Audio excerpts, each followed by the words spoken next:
Cette semaine à Virage, on a donné congé à Daniel. On l'a envoyé faire des essais de voiture qu'on va vous présenter dans quelques semaines. Mais on a quand même une émission chargée. On répond bien sûr à vos questions. On fait un survol des nouvelles de l'industrie avec Maxime Dubois. On s'est rendu dans Charlevoix à participer au 35e anniversaire de Lexus au Canada. Daniel nous a laissé en héritage l'essai de la Genesis GV80 Coupé. Et Jacques vient me rejoindre pour vous parler du Mazda CX-70 PHEV. Virage Auto est propulsé par IA Assurance Auto et Habitation.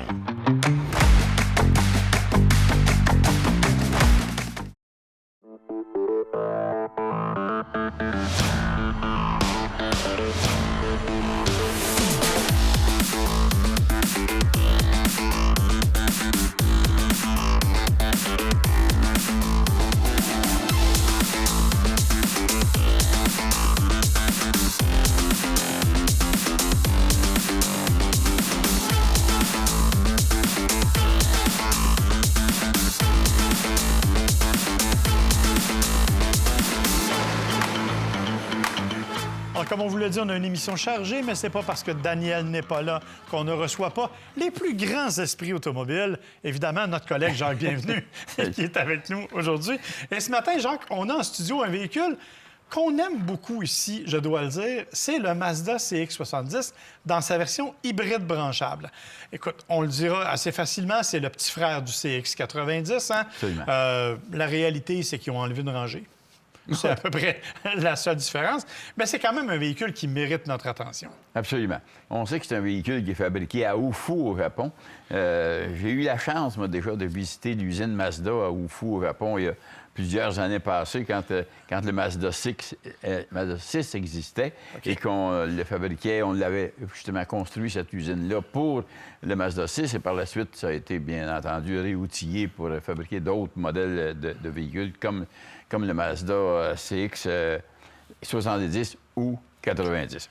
Alors, comme tu dis, c'est un beau véhicule, moderne, nouveau, une superbe de ligne, je trouve, comme ligne de véhicule. Lorsqu'on le regarde, on reconnaît Mazda là, par cette devanture rapidement. Et qu'on regarde au niveau des roues, toutes ces choses-là, on trouve qu'il y a le porte-à-faux. Moi, j'ai trouvé que le porte-à-faux, par exemple, en avant, il est très court. Alors, c'est une bonne signature au niveau de ce qui se fait dans l'automobile. Alors, le véhicule, on sait qu'un CX-90, par exemple, c'est un véhicule qui est un 4 ou 5 places, là, selon le confort que tu veux avoir à l'intérieur. Mais alors que le CX-90, lui, pouvait être 4, 5, 6, 7. C'était pas 8 un bout de temps. Alors, il y avait beaucoup... Selon moi, dans le CX-90, il y avait beaucoup trop d'espace pour monter des gens à bord et pas assez au niveau du chargement pour les bagages, etc. Alors, c'est un beau véhicule qui a un beau style, qui a une belle finition, une belle architecture, par exemple, au niveau carrosserie. Très belle finition. Et quand on ouvre les portes pour aller vers l'intérieur, il y a un beau volant, il y a une bonne assise, il y a un bon siège, une bonne assise. Et ce qui m'impressionne, c'est qu'il y a quand même beaucoup de boutons à l'intérieur, ce qui fait que quand on entend parler des nouveaux véhicules qui sont sur la route et qu'on enlève à peu près tout ce qui est boutons pour communiquer rapidement avec le véhicule, alors celui-ci, on peut référer, encore, comme moi, là, je réfère rapidement, changer mon volant, mes ajustements de volant, ou les sièges, ou etc. Et si vous ne savez pas de quoi on parle, quand on dit qu'il n'y a pas de bouton, écoutez l'épisode de la semaine passée, Absolument. on parlait du Polestar 3. Vous allez comprendre tout ce qu'on veut dire. Tu as raison, il y a quand même un petit bémol, c'est quand même le système d'infodivertissement de Mazda qui n'a pas été modernisé assez rapidement, qui est peut-être un peu lent. On parlait de la plateforme. La plateforme, bon, tu l'as dit, sert au CX-90, elle sert au CX-70. Pour nos cousins européens, c'est le CX-60 et le CX-80. C'est ça. Donc, c'est la plateforme des grands VUS. Et la particularité, je l'ai dit d'entrée de jeu, c'est que celui-là, il est hybride branchable. D'ailleurs, celui qu'on a en studio, il est branché sur notre borne en studio parce qu'on va pouvoir profiter du 42 km d'autonomie que la batterie de 17,8 kWh peut nous fournir. Est-ce que... Parce que je sais que, bon, toi, tu conduis un CX-50 hybride, tu aimes bien l'hybride, mais tu trouvais que la transition n'était pas toujours transparente. Est-ce que dans le cas du PHEV, on a la même sensation? Je pense qu'on ressent plus de confort, plus de bien-être à rouler un PHEV. Moi, ce que je conduis, c'est un CX-50 hybride traditionnel, hybride traditionnel avec un moteur Toyota, mécanique Toyota qui est bruyante, qui est une mécanique bruyante. Monter à bord d'un Mazda, ça ne l'a pas adouci vraiment. C'est qu'on entend davantage le moteur parce que ces véhicules-là ont une transmission automatique, si on peut appeler ça automatique, là, à une vitesse. Oui. Alors, quand il te manque des vitesses, ça fait un moteur que même si tu veux être doux avec, ça fait quand même un moteur qui révolutionne à tout bout de champ, assez haut en régime.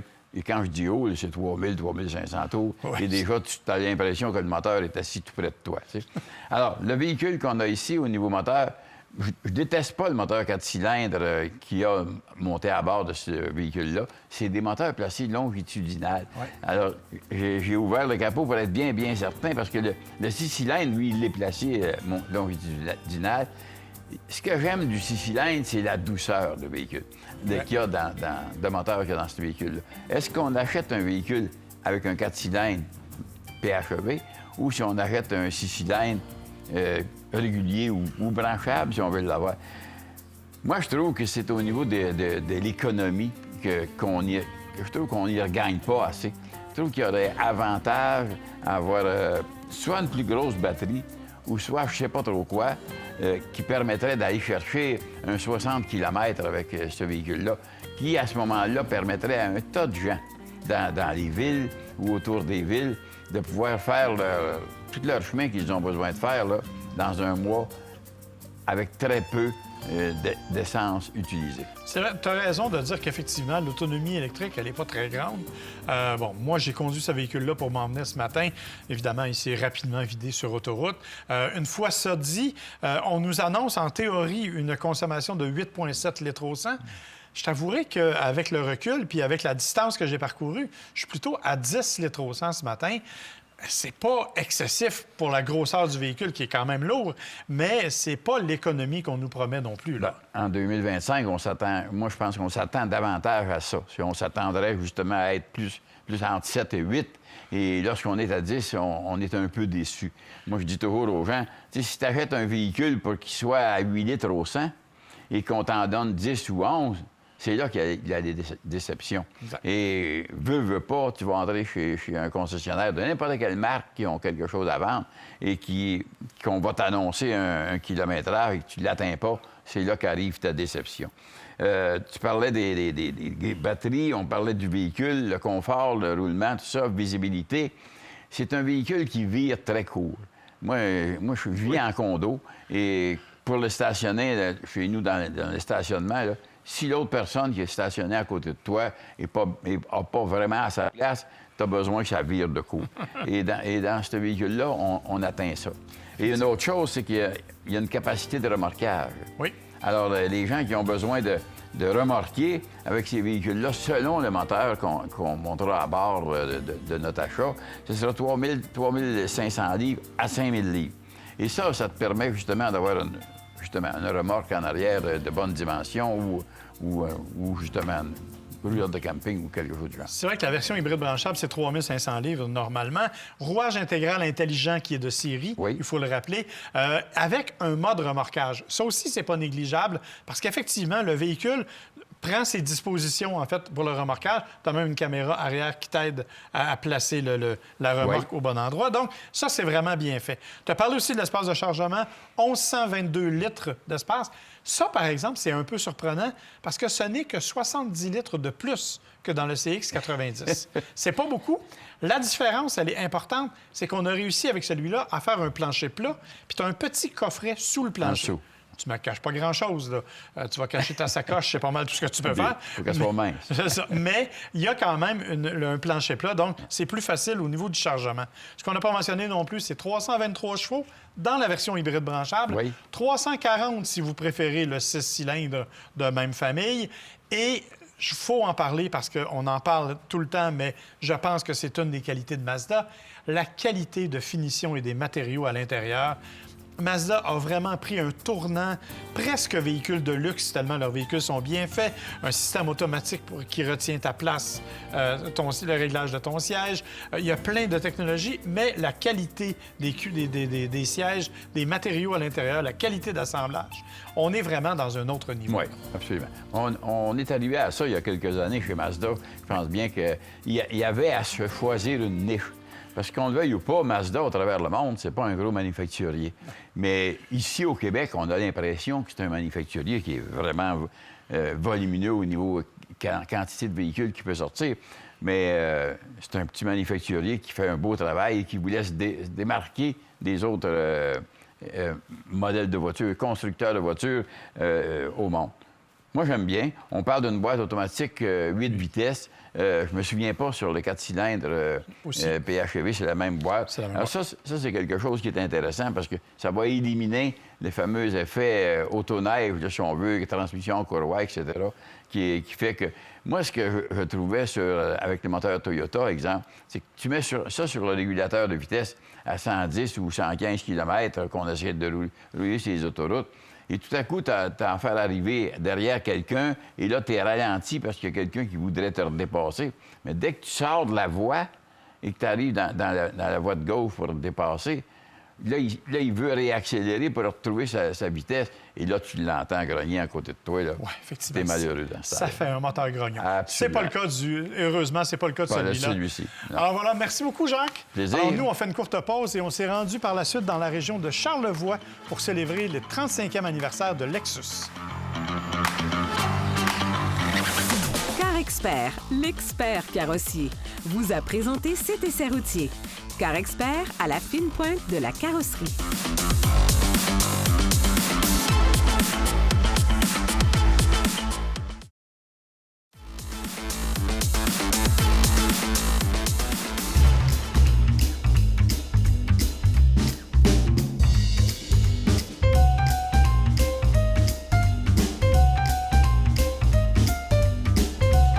Lexus nous a invités à faire l'essai de leur véhicule dans le cadre d'un événement fort spécial. C'est le 35e anniversaire de Lexus au Canada et on veut fêter cela en 3 étapes différentes. Et là, on vit, Marc, la première étape. Oui, le premier chapitre qu'on nous a dit. Effectivement, il y aura 3 chapitres. Celui-ci, il est un peu particulier parce qu'on nous a amené dans la région de Charlevoix avec uniquement la gamme de VUS du constructeur. Évidemment, VUS étant peut-être un grand mot, là, parce qu'on a les plus petits multisegments, le UX, le NX, jusqu'aux grands GX et LX, qui sont tout nouveaux d'ailleurs, là, qui viennent à peine d'arriver. Et dans le cadre de cet événement-là, évidemment, on voulait qu'on fasse l'essai de leur véhicule, test en conduite hivernale. Donc, c'est ce qu'on a fait avec la plupart des produits. Test aussi et conduite avec un petit parcours hors route.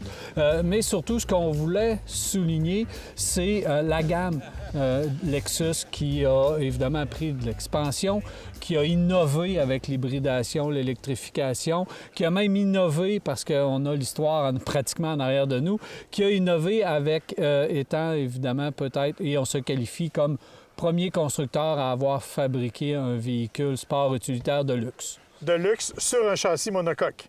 Ouais. Parce qu'il existait auparavant, évidemment, des VUS qui étaient faits sur des châssis échelle. Donc, effectivement, tu l'as dit, on a derrière nous un vieux RX d'ancienne génération qui a plus de 200 000 km que Lexus vient de racheter. Mais il faut dire que Lexus et le Canada, c'est une histoire qui est vraiment... C'est une longue histoire d'amour, là. Ils ont 35 ans au Canada. La compagnie a 36 ans. Donc, on est arrivé rapidement au Canada avec ça. Et depuis, bien écoutez, on s'est distingué à plusieurs niveaux. Il y a une usine ultra importante de Lexus. La première usine Lexus en dehors du Japon, elle a été construite en Ontario et elle se mérite année après année bon nombre de prix pour la qualité d'assemblage, toutes marques confondues, pas uniquement chez Lexus, là, vraiment pour tout le monde. Ça, c'est important. Deuxièmement, Lexus s'est implanté dans les mœurs canadiennes. La preuve, c'est qu'on est le 4e marché global pour Lexus. C'est très important pour Lexus, évidemment. Et tu l'as dit, on a innové avec des éléments comme l'hybridation. C'est la première fois qu'un VUS hybride était construit à l'extérieur du Japon. C'est chez nous. Un V8 hybride, ça a été aussi chez nous. Donc, il y a beaucoup de liens très, très étroits entre le Canada Honda et Lexus. Et je pense que c'est un peu ça qu'on a voulu nous faire sentir en ce premier chapitre de l'histoire des Exactement, parce qu'on fait le chapitre où on fait un clin d'œil à l'histoire. On va parler aussi dans le deuxième chapitre du présent. J'imagine qu'on va être là et qu'on va pouvoir vivre qu'est-ce qu'ils vont nous présenter. Et il va y avoir un chapitre basé surtout pour l'avenir. Donc, on peut s'imaginer qu'on va nous présenter de nouveaux produits parce que dans les mois et les années à venir, on va innover encore une fois avec... et on va arriver avec des nouveaux produits, de la nouvelle technologie et des nouveaux designs également parce que c'est un peu ce qu'ils nous ont présenté dans certaines photos qu'ils nous ont montrées. Donc, on s'en va à un autre niveau du côté de chez Lexus. Marc, je veux revenir sur le fameux RX en arrière parce que c'est le fun que Lexus ait pensé de nous amener un véhicule qui a du vécu en 2005, 212 000 km. Et en roulant dans le véhicule, évidemment, il a été très bien entretenu. Oui. Mais on voit que si on entretient bien notre voiture, ça peut bien vieillir. Et bon, c'est Lexus. Je suis pas sûr que d'autres marques, on aura un véhicule qui va aussi bien que ça. Sauf que si on prend soin de notre véhicule, si on l'entretient bien, et surtout Lexus, bien, c'est la réputation de la fiabilité, de la longévité, puis des faibles coûts d'entretien. Bien, on en a la preuve en arrière, mais c'est quand même le fun. Puis je trouve qu'au niveau du design, il paraît encore vraiment très bien. Il n'est pas si démodé que ça, ce véhicule-là. Effectivement, ça, c'est parce que les nouveaux, on va dire, les nouveaux vont peut-être vieillir un peu moins bien. Exact. Parce qu'ils sont un peu plus dramatiques dans la grille.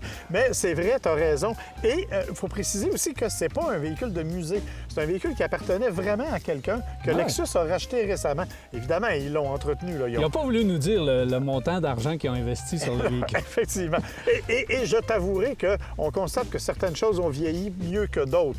Les boiseries à l'intérieur un peu orangées, c'est peut-être un peu moins réussi. Mais c'est étonnant de voir comment le véhicule se comporte bien. C'est sûr, le moteur n'a pas la puissance que l'on connaît. Il n'a pas l'insonorisation que l'on connaît aujourd'hui, mais c'est quand même extrêmement solide. Et pour 212 000 km, un véhicule qui a près de 20 ans, honnêtement, c'est surprenant. Mais tu l'as dit, un bon entretien. Et Lexus, bien, écoute, c'est symbole de fiabilité depuis toujours. Il gagne des prix année après année. Je pense qu'on en a la preuve. On a essayé, évidemment, toute la gamme des produits Lexus. Moi, j'ai roulé beaucoup avec le RX 500H, un véhicule que j'ai adoré, la puissance, le rendement, etc. Évidemment, on a le gros GX, le LX qui est ici, qui nous permet de faire un peu du hors-route avec ces véhicules-là. Mais Lexus nous présente une gamme quand même complète avec des véhicules qui sont pratiquement entièrement tous renouvelés. Il reste le UX, là, peut-être à retravailler un petit peu plus, mais tu as une gamme qui est complètement renouvelée. On parle de 16 véhicules hein, quand même dans la gamme Lexus. C'est beaucoup. Tu l'as dit, évidemment, moins de berline, beaucoup plus de VUS. Le grand LX, le GX, c'est complètement nouveau. Moi, j'ai fait la distance entre Québec et Baie-Saint-Paul au volant du LX. Écoute, c'est d'une grande douceur. Et en même temps, une fois que tu es dans les pistes hors route, tu peux ajuster, verrouiller les différentiels. Donc, c'est vraiment des véhicules complets. Dispendieux, on s'entend, ce sont des véhicules de luxe, mais qui sont extrêmement efficaces. Mais tu l'as dit, ils sont en train de renouveler au complet et surtout, ils vont nous arriver avec des produits qui vont être tournés vers l'électrification. Ils s'en cachent pas. Peut-être pas 100 électrique, mais encore beaucoup d'hybridation. J'ai hâte de voir quel sera le deuxième et le troisième chapitre de cette histoire-là. Absolument, ça va être à suivre et on va être là pour faire suivre, évidemment, les deux prochains chapitres. Merci, Marc. Ça fait plaisir.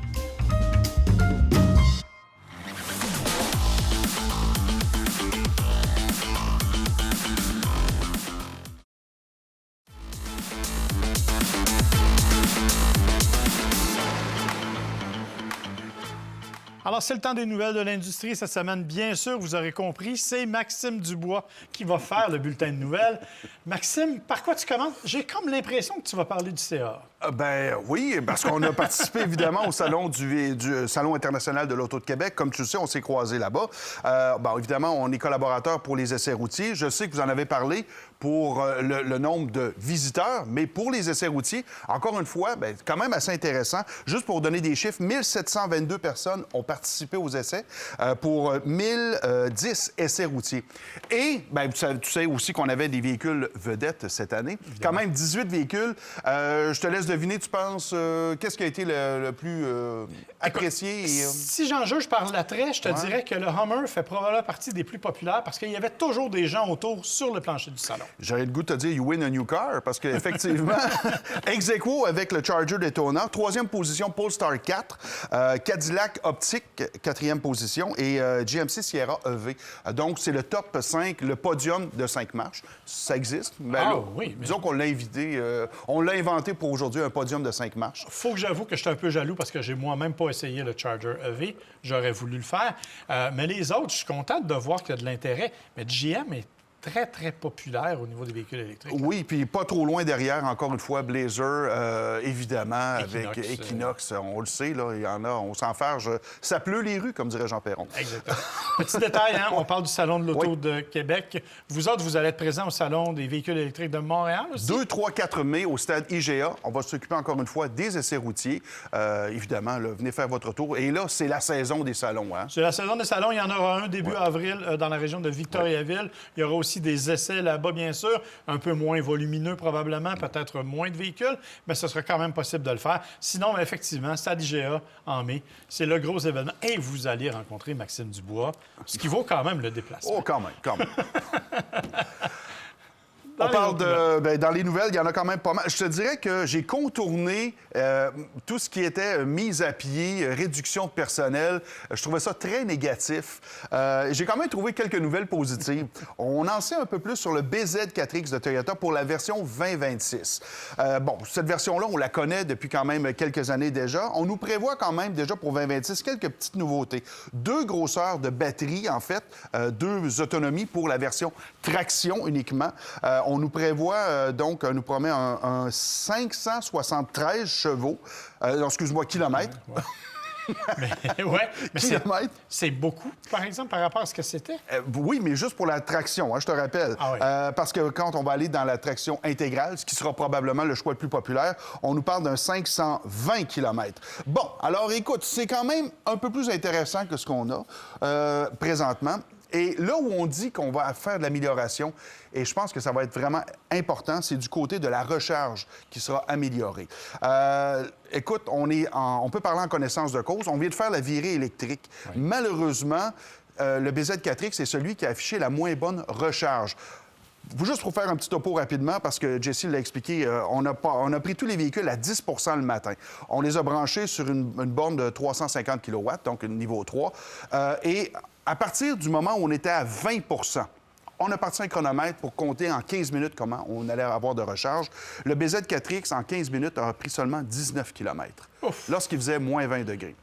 Sur une 350. Oui. Ben, évidemment, il ne va pas chercher le maximum, là, non. Parce qu'il n'y a pas l'architecture pour le faire, mais n'empêche que c'est très peu. C'est très peu. C'est celui, donc, qui a affiché la moins bonne recharge, ou du moins dans les moins bonnes, sur la gamme de véhicules qu'on avait. Donc, ça, probablement que pour la version 2026, ce sera amélioré. Autre chose intéressante, parce que je ne veux pas faire tous les détails, mais on aura aussi la capacité de remorquage qui sera améliorée. Ça commence à être intéressant. On nous parle d'un 3300 livres. C'est beaucoup, ça, pour une électrique. Oui, mais là, on espère évidemment que notre version ici sera la même, parce que là, ce sont des chiffres européens. Ah, bien sûr. Est-ce que l'autonomie que tu as mentionnée, c'était européen? Donc, c'est le WLTP? Alors là, il faut retrancher un 20 à 30 là. Faut être... Mais moi, j'essaie d'être plus optimiste. Là. Alors, peut-être qu'on aura la mauvaise surprise. Entre autres, dans les mauvaises surprises, des fausses bonnes surprises, c'est qu'on nous parle d'un environnement intérieur où on va retrancher aussi les commutateurs, les boutons. Ça, j'aime moins ça. On est retourné supposément sur la tendance de revenir aux boutons. Et là, ici, on veut les enlever. Ça m'enchante pas. Ça m'étonne parce que, justement, la semaine dernière, on en a parlé. Ouais. L'Euro NCAP qui vient dire, bien, à partir de 2026, si vous voulez avoir le maximum au niveau de la classification de sécurité, vous allez devoir avoir des boutons pour certaines fonctions. C'est pour ça que je suis très surpris quand j'ai vu la nouvelle. On veut en enlever. On en a encore quelques-uns. Probablement qu'on les enlèvera pas tous. Mais peut-être qu'on va en garder quelques-uns. Mais on va en retrancher de la version principale. Ça, j'aime moins ça un peu. Question. Est-ce qu'on a parlé du nombre de recharges rapides? Parce que tu te souviens que le BZ4X avait une limite quotidienne que tu pouvais atteindre. On l'avait un peu amélioré pour 2025, mais est-ce que ça se retrouve en 2026? Supposément, ça devrait se retravailler aussi. Si on est capable d'avoir une autonomie, une recharge plus rapide, probablement qu'on a enlevé un peu de gardien de but autour de la protection de la batterie. Et probablement, j'ai pas les chiffres, mais je l'espère parce que ce que tu mentionnes, on en a entendu parler énormément au CA Québec, les gens qui veulent voyager avec un BZ4X. À l'heure actuelle, on est capable d'avoir maximum de 2 recharges sur du niveau 3 dans une période de 24 heures. C'est vraiment si on arrive peu, une troisième fois, bien, qu'est-ce qu'on arrive? Bien, la batterie à bout. elle n'en veut pas. Donc, c'est un système de protection. Par contre, il y a une explication. On nous dit que c'est pour, évidemment, les recharges rapides, ça peut amener une dégradation à long terme. Chez Toyota, d'ailleurs, on aime bien se péter les bretelles et dire aussi que les batteries sont faites pour avoir au moins un 10 ans, même si elles sont garanties 8 ans, 160 000 km. Mais on dit que c'est bon pour prolonger la vie de... On verra rendu là, mais en tout cas... La question, c'est est-ce que tu veux avoir ton auto 10 ans ou attendre 10 heures? C'est une bonne chose. Puis peut-être aussi, on nous parle qu'on devrait améliorer énormément aussi l'habitacle. C'est pas un luxe. Non. OK, on se comprend. On parle de BMW. Je t'avais dit qu'on parlait de bonnes nouvelles. Oui. 40 nouveaux modèles d'ici 2028. Ça, c'est demain matin, ça, là. Ben là, écoute, là, je me suis dit qu'ils vont faire une i5 bleue, une rouge, une grise, une noire, une verte. Mais OK, on a déjà 5. Ce sont des nouveaux modèles ou des nouvelles versions? Les deux. Alors, on va avoir des rafraîchissements. Je te parle pas d'une boisson alcoolisée ici. Non. Mais donc, on devrait retravailler et on devrait aussi avoir des nouveaux modèles. Le premier qui devrait arriver là-dedans, c'est le iX3 qu'on devrait voir apparaître aux alentours de septembre 2025 au Salon de Munich. Et le reste va en découler, là. Évidemment, ça va partir de là. Mais j'ai vraiment hâte de voir parce que, écoute, eux, on le vend dans les voiles. Oui. Mais malgré le fait que les chiffres ont baissé aussi, pour le groupe Total Tout, Rolls-Royce a baissé quand même de 5,3 pour l'année 2024. Les ventes ont diminué au Total Tout. Mini a affiché la plus grosse baisse, moins 17 de ventes. C'est surprenant parce qu'ils sont arrivés avec la Countryman SE, Oui. qui a un certain succès. Oui. Du côté de chez BMW, la i4, on le sait, a remporté le prix de la voiture électrique de l'année déterminé par l'AJAC. Oui. Donc, c'est des véhicules qui ont beaucoup de reconnaissance de la part du public et des spécialistes. Je ne sais pas comment on est capable d'expliquer ça, mais il y a eu... Ça a été retravaillé aussi parce qu'on avait fait le tour aussi pas mal de Mini. Là. Disons que ça fait longtemps qu'on ait tiré la sauce, mais c'est un petit peu décevant. Quand même, un moins 17 pour Mini, pour les chiffres de BMW au Total Tout. Écoute, le temps avance. Je veux te parler de Porsche. On sait que le prochain Macan sera électrique. La déception un peu, sauf que Porsche a annoncé cette semaine qu'il va avoir un petit VUS qui va remplacer le Macan et qui sera essence. Donc, avec... On continue à développer des moteurs à essence du côté de chez Porsche. Eh oui, eh oui. Alors, ça devrait être travaillé sous la fameuse plateforme, la PPC, la Premium Platform Combustion, c'est bien ça? Oui. Alors, le premier, ce sera probablement le Q5 véhicule avec cette plateforme-là. Donc, ça me réjouit un peu parce que le Macan Essence était quand même un véhicule qui avait gardé l'essence de Porsche. Malgré le fait que, c'est un VUS, tout ça, c'est un petit VUS, mais qui peut donner quand même de l'épice. Lorsqu'on est derrière le volant, on ressent quand même quelque chose d'intéressant. Donc, ça, c'est intéressant. On ne sait pas à quoi ça va ressembler. Il ne s'appellera pas le Macan parce que le Macan sera électrique. Mais chose certaine, on continue à travailler là-dessus, puis ça commence à être intéressant.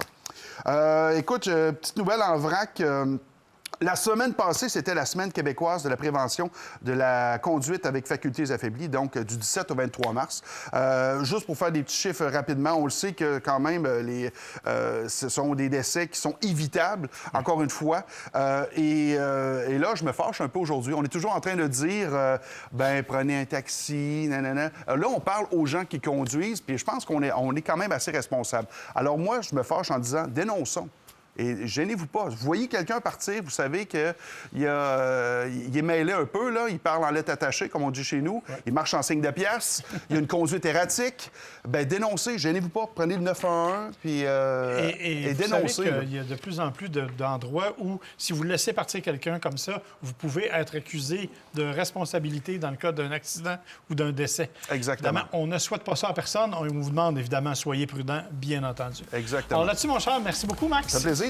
Et nous, écoutez, on fait une courte pause et au retour, c'est Daniel qui fait l'essai du Genesis GV80 coupé. Ce segment est une présentation du réseau des garages recommandés CAA Québec et de B-Lepage Autoservice. Visitez caaquebec.com pour trouver votre garage.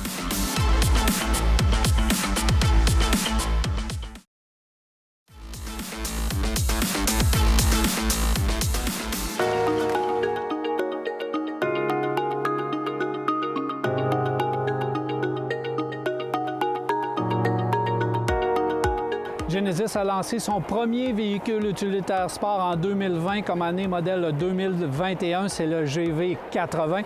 Voici qu'en 2025, on apporte plusieurs modifications au véhicule esthétique, autant extérieur qu'intérieur. Même une nouvelle version coupée fait son apparition. Est-ce que tout cela sera suffisant pour hisser le GV80 au sommet des véhicules utilitaires sport de luxe? C'est ce qu'on va aller voir à l'instant.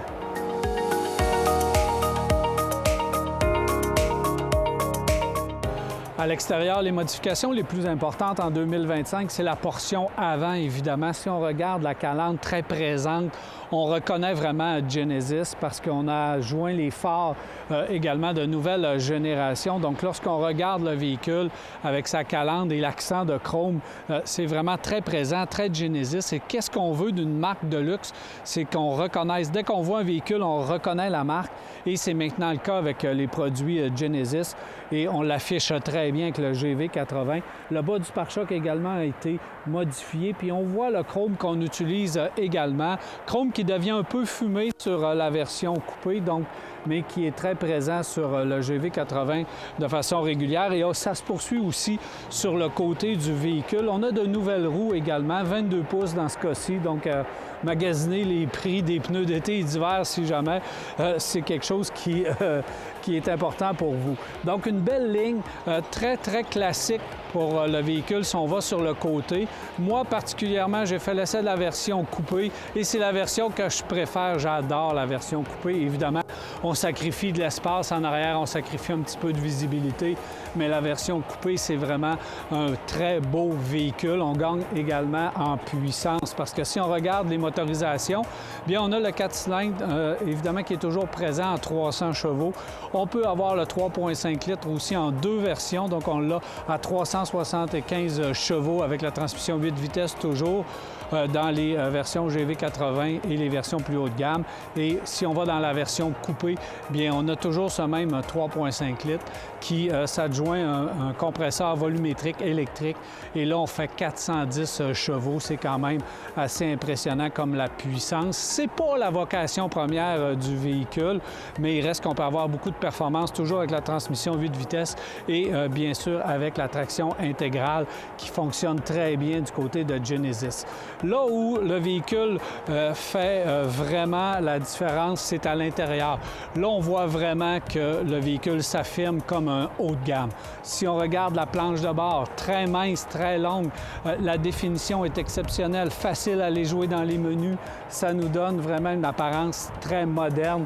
Dans la console centrale, on joue avec des boutons physiques et aussi avec des boutons tactiles. C'est très bien réussi, facile à utiliser, rien à dire de ce côté-là. Puis on peut même avoir une molette si on aime ça, si on est habile avec le tout. On peut aller jouer dans les menus aussi de cette façon. Donc, on a deux façons différentes de pouvoir aller dans les menus, ce que je trouve vraiment très bien fait, même ingénieux du côté de Genesis. L'utilisation des cuirs, des couleurs également, parce que vous pouvez agencer, personnaliser vos couleurs à l'intérieur selon ce que vous choisissez également pour l'extérieur. Le confort des sièges est irréprochable. On peut avoir aussi, si on veut aller un petit peu plus loin, les sièges massants. On peut avoir aussi différentes options pour aller dans les menus et jouer pour rester énergisé pendant des longues routes.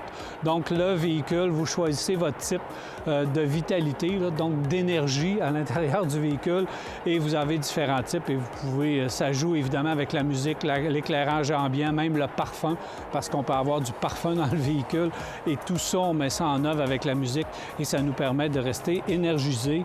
Pourquoi pas? C'est la nouvelle mode dans l'industrie automobile. Beaucoup d'espace pour les passagers arrière, également pour avoir du 7 passagers et beaucoup d'espace aussi pour les bagages à l'arrière. Donc, c'est un sport utilitaire de bonne dimension. Ça, de ce côté-là, rien à dire. Pour ce qui est du comportement routier, il faut faire attention, même si l'allure est un peu sportive, c'est pas nécessairement la vocation première du GV80. Dans le coupé, on va avoir encore davantage une bonne sensation de conduite sportive si on utilise le mode Sport Plus. On a un mode Sport dans celui-là pour avoir une conduite un petit peu plus sportive, mais c'est surtout un véhicule qui va vous donner du grand confort, du confort pour faire de la route, de la longue route, dans un silence total parce qu'il est très bien insonorisé. C'est pas le véhicule qui va vous faire avoir de plus de sensations lorsqu'on fait des dépassements ou lorsqu'on tourne des courbes ou on prend des courbes à grande vitesse, mais c'est un véhicule pour se déplacer en confort et en toute confiance. Belle stabilité sur la route, même quand on roule à bonne vitesse. C'est vraiment un véhicule de bonne dimension pour faire de la route. C'est ça qu'on veut d'un véhicule de luxe. Il y a des sports utilitaires pour faire du sport ou faire de la conduite sportive comme le MDX. On n'en est pas là avec le Genesis, même, je le répète, si quand même, lorsqu'on va dans le mode sport, on peut avoir une certaine sensation et c'est quand même agréable. Donc, bonne stabilité, bonne insonorisation, confort pour faire de la grande route. C'est une vraie limousine, ce véhicule. Qu'est-ce que ça prend pour être reconnu comme un véhicule haut de gamme? Ça prend d'abord un visage très expressif qui affiche sa prétention comme étant un véhicule haut de gamme. On l'a avec la grosse calandre de Genesis, l'utilisation du chrome, une belle présence. On regarde le véhicule, on sait que c'est un véhicule qui affiche ses couleurs comme étant vraiment un véhicule haut de gamme. Ça prend aussi assemblage, qualité de finition, utilisation de matériaux haut de gamme, c'est ce qu'offre le GV80. Ça prend aussi du confort, ça prend de l'insonorisation et une belle qualité routière. On a tout cela aussi dans le GV80. Bref, si vous voulez un véhicule comme ça, vous allez devoir débourser, oui, entre 75 et 104 000 pour la version plus haut de gamme. Donc, on se situe vraiment dans la compétition au niveau du prix. Et si on ajoute le service Genesis, on peut ne jamais aller chez le concessionnaire puisqu'on offre un service de concierge qui est très efficace. Bref, tous les éléments sont là pour que vous puissiez placer le GV80 sur votre liste d'essais et même le comparer à la suprématie allemande. Et la plupart d'entre vous ne seront pas déçus.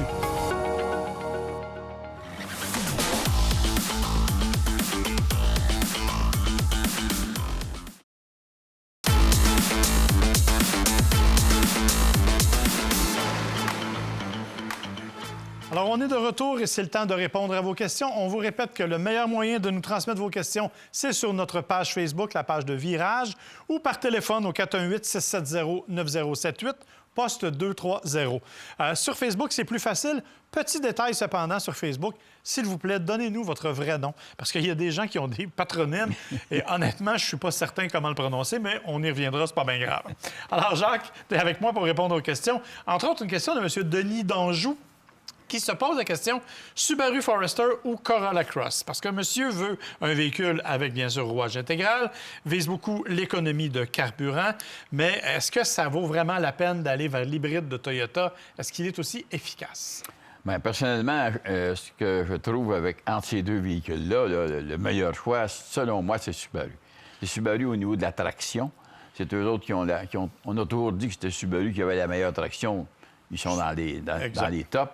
Alors que la Corolla Cross n'est vraiment pas aussi avantagée à ce niveau-là. La Corolla Cross va être plus économique, par exemple, à rouler à tous les jours, mais pas vraiment éloigné de ce que Subaru peut faire. Alors moi, si j'avais à choisir entre les deux, c'est deux qui ont une très bonne valeur de l'achat en passant. Si j'avais à en choisir entre les deux, j'irais vraiment vers la Subaru pour ce niveau-là. Et c'est vrai que Toyota ont une bonne réputation, mais eux autres aussi, à force d'en mettre sur le marché, puis de temps à autre, ils ont des rappels. Ils l'échappent aux autres aussi. Oui, il faut aussi rappeler que si vous êtes patient, M. d'Anjou, le Subaru Forester va arriver en version hybride au cours des prochains mois. Absolument. Donc, lui aussi devrait offrir une appréciable consommation. On devrait s'en rendre compte. Ouais. Mais au niveau traction, Subaru. Subaru. Je pense qu'on est tous d'accord. Ouais. La traction intégrale symétrique à prise constante. Je trouve ça très beau chez Subaru. C'est beau. Monsieur Denis Paris, qui conduit un Kia EV6 depuis 1 an, il est très, très content. Il est allé au garage pour faire inspecter son véhicule. A eu la surprise de se faire dire, les freins, on inspecte ça aux 2 ans au lieu d'1 année seulement. Il est un peu étonné. Il disait, est-ce que ça vaut la peine que j'insiste pour les faire inspecter après 1 an seulement? Bien, ça dépend. Moi, je me dis... à quel garage il a été, premièrement? Est-ce qu'il a été chez un concessionnaire? C'est un concessionnaire. C'est un concessionnaire. Alors, est-ce qu'on s'est fié parce que le type, il fait 3000 km par année ou pas? T'sais? Mais moi, je me dis, qu'on le veuille ou pas, ce sont des véhicules qui sont plus lourds, que l'utilisation des freins Il y a des gens qui disent « Ah non, c'est plus économique sur les freins qu'un autre véhicule », mais les freins qu'il y a sur un Kia, c'est d'une qualité différente. Alors, moi, je préconise une fois par année, c'est pas exagéré, on vit au Québec. Et si on veut conserver ces véhicules-là pendant X nombre d'années, on est mieux de l'entretenir et c'est pas dispendieux à ce moment-là. Surtout qu'il faut préciser que c'est à peu près le seul entretien qu'il y a à faire sur un véhicule électrique. Bien, donc, on est aussi bien de le faire un peu plus souvent. Alors, bref, je ne sais pas comment le nommer, se pose la question entre un Jeep Wrangler ou un GMC Canyon. Là, la demande est un peu particulière parce qu'il dit « Je fais surtout de la longue route, je veux garder le véhicule 8 à 10 ans. Lequel des deux vous me suggérez? Ce qui est curieux, c'est qu'aujourd'hui, on achète un véhicule, exemple, pour 6 ans, 8 ans ou 10 ans. Et est-ce que ça va être vraiment ce qui va être encore notre meilleur achat dans 4 ans, 5 ans ou 6 ans? Mais une chose est certaine, c'est qu'un Jeep Wrangler, tu achètes ça, c'est un peu iconique comme véhicule. C'est un véhicule qui a une image, que tu es capable de faire du hors-road, de t'amuser beaucoup. Mais faire de la route avec ça, c'est moins agréable à la longue. Après 1 an, après 2 ans, c'est moins excitant. Moi, j'irais vers le Canyon, qui est reconnu, qui donne un bon rendement à tout moment que tu vas le conduire. Et ça va être le plus économique aussi en général des deux véhicules. Et je vous dirais que je suis un peu surpris de la comparaison. Parce qu'il y aurait d'autres véhicules qui pourraient se glisser entre les deux. Ben, on ne se lancera pas là-dedans, mais il y en aurait beaucoup. Alors, c'est quand même un peu étonnant, mais je suis d'accord avec toi. Le Canyon va vous offrir un meilleur confort sur la route, notamment, à moins que vous soyez vraiment un passionné de hors-route puis que vous passiez votre vie dans la boîte. Je pense que le Canyon est un meilleur choix, effectivement. Philippe Bédard conduit un CX-50 hybride all-wheel drive et il se questionne parce qu'on lui a dit que le rouage intégral qu'il y avait sur le CX-50 hybride n'était pas le même que le High Active Sense qu'il y a normalement sur les versions à essence. Il dit, est-ce que c'est aussi efficace, est-ce que c'est aussi bon en version hybride qu'en version non hybride? Ça tombe curieux qu'il pose cette question-là. C'est ce que j'ai, un CX-50 hybride. Et à la maison aussi, on a 2 Mazda CX-50, dont un GT.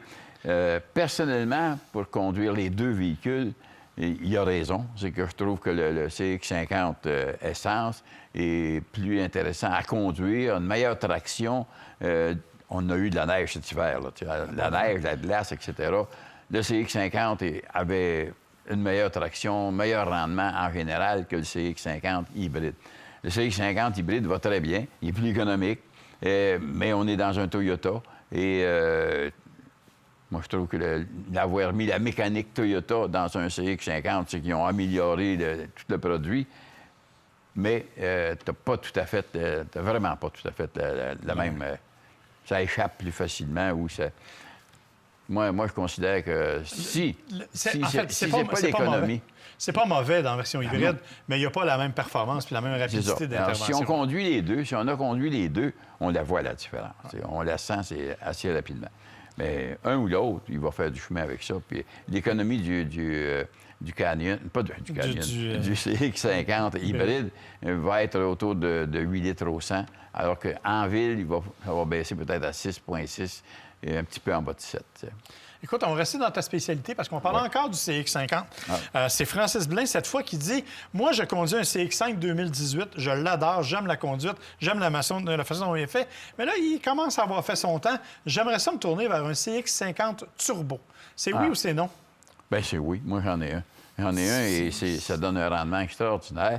Et c'est le véhicule le plus plaisant que j'ai pas eu depuis longtemps. Et c'est mon véhicule personnel. Ouais. Alors, voyez, le spécialiste le dit, ça marche. J'ai Daniel qui me pose une question. Il veut s'acheter une voiture usagée. Il a vu un Toyota Highlander hybride 2013, 160 000 km, 18 000 $. Est-ce que c'est trop cher payé? Un Highlander 2013. Highlander 2013. Il y a un nom de Toyota d'attaché à ça et on dirait que, juste par rapport à ça, on augmente le prix du véhicule. Moi, je trouve que le kilométrage est assez élevé. Oui. Et, mais 2013, il y a quand même 11 ans, presque 12 ans. Il faudrait voir comment il a été entretenu. Voir si en dessous, c'est-tu encore solide ou s'il y a de la pourriture qui fait qu'un bon matin, tu vas rentrer chez un concessionnaire ou un autre, puis on va vouloir enlever le véhicule de sur la route parce que la rouille va l'empêcher de pouvoir aller plus loin. Tu sais. Alors, il y a un bon... Écoute, 13 000 18 000 18 000 C'est dur de trancher parce que c'est quand même un Highlander, il y a quand même une motorisation hybride, la fiabilité, la durabilité Toyota, mais c'est un véhicule de 12 ans. Je t'avoue que je trouve ça un peu dispendieux à mon goût, mais avec ce qui se passe actuellement au niveau des voitures d'occasion. D'ailleurs, est-ce qu'il y a, toujours dans la même catégorie, Toyota Camry hybride, est-ce qu'il y a des années où on ne devrait pas toucher à ça? Non. Moi, je pense qu'ils sont tous... Toyota a toujours un système ils appellent ça... Oui, c'est hybride. Ça a toujours été bon. Ça a toujours été plus économique, leur système, surtout dans une Camry. C'est un véhicule qui pénètre bien dans l'air. Moi, je n'aurais pas peur absolument d'aucune année, mais il faut dire que les nouvelles années sont vraiment économiques. Ouais. Une dernière, toute rapide en terminant. J'ai Jean qui me dit Cadillac optique. On achète ou on n'achète pas? Moi, j'achète. Bon, écoutez, ce qu'on connaît du Lyric, c'est un excellent véhicule. Alors, l'optique devrait être pas mal pareil. Absolument. Alors, merci beaucoup, Jacques. Merci. Alors, on vous remercie d'avoir été avec nous, bien entendu. On espère que cette émission-là vous a plu. On vous invite, bien sûr, à être avec nous la semaine prochaine, mardi soir, 21h30. On va remettre le trône de l'animateur à Daniel, qui devrait être revenu de ses essais californiens. Bien sûr, on va vous présenter tout ça au cours des prochaines semaines. En attendant, on vous souhaite une bonne semaine. On vous rappelle de nous envoyer vos questions sur la page Facebook et on vous dit à la semaine prochaine.